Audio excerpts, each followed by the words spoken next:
Abay balik na sa ensayo itong mga Dallas Mavericks players dito nga sa Mavericks facility na ngayon ay malapit na ang NBA season.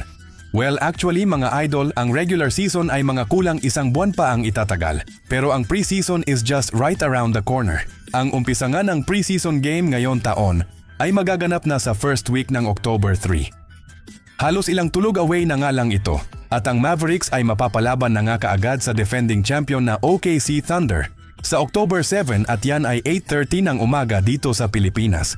Kaya naman ay todo na din sa paghahanda ang mga Mavericks players and actually itong si Anthony Davis ay nag-uumpisa na ng kanyang pag-e-ensayo kasama itong si Kyrie Irving dito sa kanilang facility ng Mavericks at mukhang hinahamon na maglaro si Uncle Drew para depensahan siya. Panoorin muna natin ito saglit mga idol.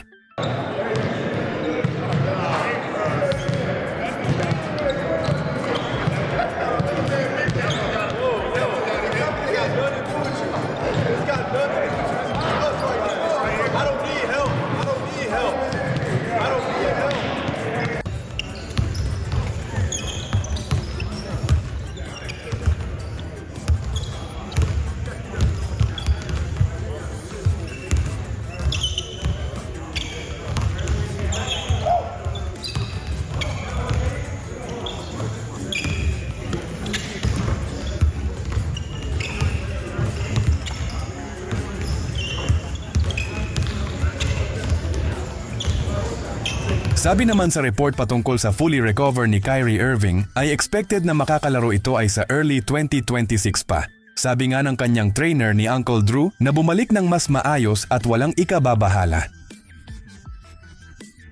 But there's no rush naman daw para kay Irving at kinakailangan lang daw niya magpagaling para nga dito sa Dallas Mavericks. Hindi naman sa minamadali ang pagbabalik ni Kyrie dahil ang gusto ng Dallas ay makabuo dito ng chemistry sila Anthony Davis at Cooper Flag bago na nga dito dumating yung timeline ng full recovery condition ni Kyrie.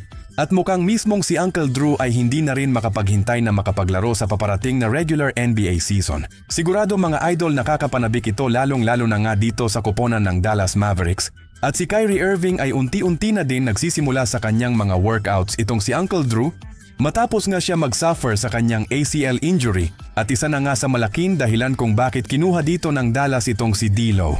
Pero ang good news para sa Mavericks fans ay mukhang magandang sinyalis ito sa pagsisimula ng on-court workouts si Uncle Drew dahil masisilayan din natin paano maglaro si Cooper Flag, ang number 1 draft pick ng kanilang nakuha, kung ano ang kanyang mga maipapakita sa kanyang first rookie season sa NBA at kung mag-fit ba siya sa chemistry with Anthony Davis, Kyrie Irving and sa other players nito sa Mavs. Well, marami talaga tayong aabangan dito sa team na ito.